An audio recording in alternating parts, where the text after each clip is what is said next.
Kama wewe ni mwanamke ambaye uko ndani ya ndoa, lakini marafiki zako wa karibu, kama ni wawili ni watatu uliozoeana nao sana, ni aina ya marafiki ambao wanaweza kufanya shangwe, wanaweza kufanya sherehe, wanaweza kufurahia siku ndoa yako ikivunjika, basi ninakupa uhakika tu leo mapema kabisa kwamba una asilimia zaidi ya 95 ndoa yako itavunjika. Wala sikupi unabii wa uharibifu, lakini nakuletea ujumbe wa matengenezo. Kama wewe upo kwenye ndoa mwanamke, lakini marafiki zako wa karibu baadhi ni wale ambao wanaweza wakafanya sherehe siku ndoa yako ikivunjika, mimi naomba nikutangulizie kabisa habari hii kwamba, na ni habari ambayo sio habari nzuri, kwamba una asilimia zaidi ya 95 kwamba ndoa yako itavunjika siku moja.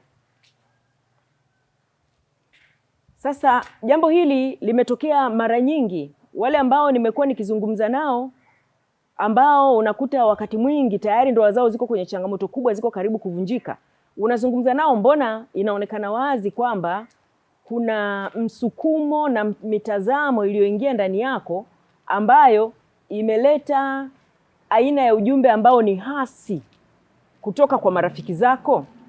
Baada ya kuwa tumezungumza na nimejua aina ya marafiki alionao, watu wao wananiambia kwamba, mwalimu, mimi ni mtu mzima, hakuna mtu anaweza kunibadilisha, ni maamuzi yangu mwenyewe. Lakini mara zote mimi huwa naona wazi kwamba wale marafiki wamekuwa na mchango. Naweza nikakupa mfano. Mfano wenyewe ni hivi. Hebu fikiria, jitazame kwamba una mfanyakazi ambaye umekuwa ukifanya kazi naye katika nyumba yako au katika biashara yako miaka mingi, mfanyakazi wa kike au wa kiume, miaka 10, miaka 15 umekuwa ukifanya naye kazi. Umemthamini kama unavyomthamini mtoto wako, maana wafanyakazi tunaokuwa karibu nao huwa tunawaona thamani ile ile kama wanafamilia. Sasa hebu fikiria siku huyu mfanyakazi wako wa aina hii ambaye unamthamini kama mtoto wako anaugua. Sasa unapambana kumuuguza yule mfanyakazi, unapambana hospitali hii hospitali ile, chakula hiki chakula ile, majani haya majani yale, fukiza fanya hiki, unapambana. Alafu unakuja kugundua baadhi ya marafiki ulionao ni wale marafiki ambao wanakuwa wako kwenye mtazamo fulani hivi wa kukuonyesha kwamba, bwana, kwani huyu ni mtoto wako? Kwani ulimzaa wewe? Wanakuwa na mtazamo huo. Na hebu fikiria ije ifike siku bahati mbaya yule mfanyakazi wako amepoteza maisha. Wewe umekaa unalia kwamba mfanyakazi wangu niliyemthamini kama mwanangu amepoteza maisha. Halafu unakutana na marafiki zako wanakuambia, bwana, hebu twende tukafanye sherehe. Twende tukafanye sherehe, tukacheze, tukafurahi, kwa sababu ulikuwa unateseka sana. Yani ulikuwa umefungwa, huwezi kutoka out, tukitaka tuende kutembea, ulikuwa umefungwa huko ndani kama mfungwa, unauguza mtu mwenyewe hujamzaa, umemkutana naye na meno 32, hujamzaa wewe, lakini umekaa umefungwa hapo ndani, tufanye sherehe. Hebu fikiria utajisikiaje? Nadhani utakubaliana na mimi kwamba jambo la kwanza kabisa hapo linalojitokeza, liko wazi kabisa kwamba mtazamo uliokuwa na wewe kuhusu yule mfanyakazi wako umetofautiana sana na mtazamo uliokuwepo ndani ya marafiki zako. Yawezekana kuna kitu kwa mtazamo wao wanaona ni chema kwa ajili yako, kwamba yani wewe umepoteza furaha, wewe umeteseka, wanaona hivyo wao kwa mtazamo wao, lakini kumbe wewe kwa mtazamo wako upo tofauti. Kwa hiyo mimi sasa nataka nikutie moyo, wewe mwanamke ambaye upo ndani ya ndoa, umekuwa siku zote una mtazamo wa kutamani kuwa na ndoa itakayodumu, mpate neema ya kuzeeshana pamoja na mume wako, mpate neema ya kuona watu wana na wajukuu zenu waje muwapokee wewe na mume wako. Halafu marafiki zako, kama tayari unauelewa kwamba siku ndoa yako ikivunjika watafanya sherehe, basi ujue hiyo ndoa itavunjika na utakuja kujuta. Na ninakuambia hivyo wewe kwa sababu wako wengi wamefikia kwenye hali hiyo. Wako wengi wameshafikia kwenye hali hiyo. Kwa hiyo wewe sasa unayenisikiliza, habari hii usiipeleke sana kwamba ni habari mbaya kwako, ipeleke sana kwamba ni aina ya wanaita red light, aina ya alarm, kwamba chukua hatua. Huwezi kuwa unataka kutunza ndoa lakini uko na marafiki ambao wao watafanya sherehe ndoa yako ikivunjika. Kama mfano ule niliotoa wa mtoto mgonjwa, kijana mgonjwa, binti mgonjwa, ambaye ndio ni mfanyakazi wako, Ndiyo hujamzaa wewe, ndiyo hujazaliwa naye, lakini wewe umeshampa thamani ndani ya moyo wako, na thamani uliyompa ni nzito kiasi cha kumwona sawa na mwanao.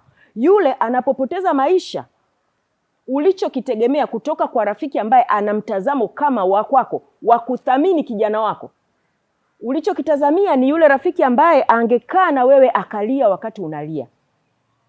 Sasa anapokaa na wewe akalia wakati unalia kwamba umempoteza mfanyakazi wako, ujumbe ni kwamba kumbe hata wakati ule ulipokuwa unauguza, huyu alikuwa pamoja na wewe. Kama anaweza akalia wakati ule mfanyakazi wako amefariki, inamaanisha kwamba kama ulipokuwa unauguza, lazima alikuwa anakuja anakuambia na yeye. Unaposema nitamfukiza na mlimao, labda utanisaidia, na yeye anakuambia hebu fukiza pia na mlonge, hebu fukiza pia na mchaichai, majani ya mchaichai, hebu fukiza pia, jaribu leo ufukiza na majani ya mwembe, jaribu leo, hebu tukajaribu leo tuchukue majani ya mwarobaini.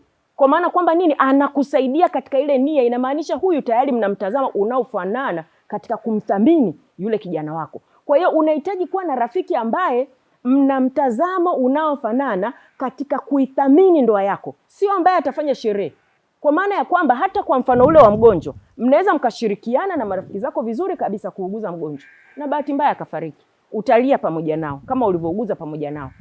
Kama ingelazimu ndoa ya rafiki kuvunjika, rafiki mwema ni yule ambaye atakaa chini atalia kwamba tuliipambania ndoa yako, tulitamani ndoa yako idumu, tulitamani pale palipokuwa na uharibifu, kulipokuwa na changamoto kwenye ndoa yako, kwamba tungeweza kuzitatua, lakini naona kila mbinu tulizotumia hazikufanikiwa. Yani anaumia. Sio anasema twende tukafanye sherehe. Anayesema twende tukafanye sherehe, uwe na uhakika huyo ni sababu ya kuvunja ndoa bila wewe kujua. Ni sababu ya kuvunja hiyo ndoa bila wewe kujua. Kwa mfano ule niliokuwa nakwambia wa kijana unauguza, inamaanisha huyu angeweza kumpa sumu kijana wako kwa namna fulani, kwa sababu alichokuwa na kitamani anaona wewe unateseka, badala ya kuona kwamba wewe unania na kijana wako kwamba apone. Kwa hiyo wakati wewe ndani ya moyo wako unania ndoa yako iwe ndoa njema, unania ndoa yako idumu, hakikisha una marafiki ambao hawawezi wakafanya sherehe ndoa yako ikivunjika. Hakikisha rafiki yoyote ukishagundua huyu ikitokea ndoa yangu imevunjika atafanya sherehe, kaa mbali naye.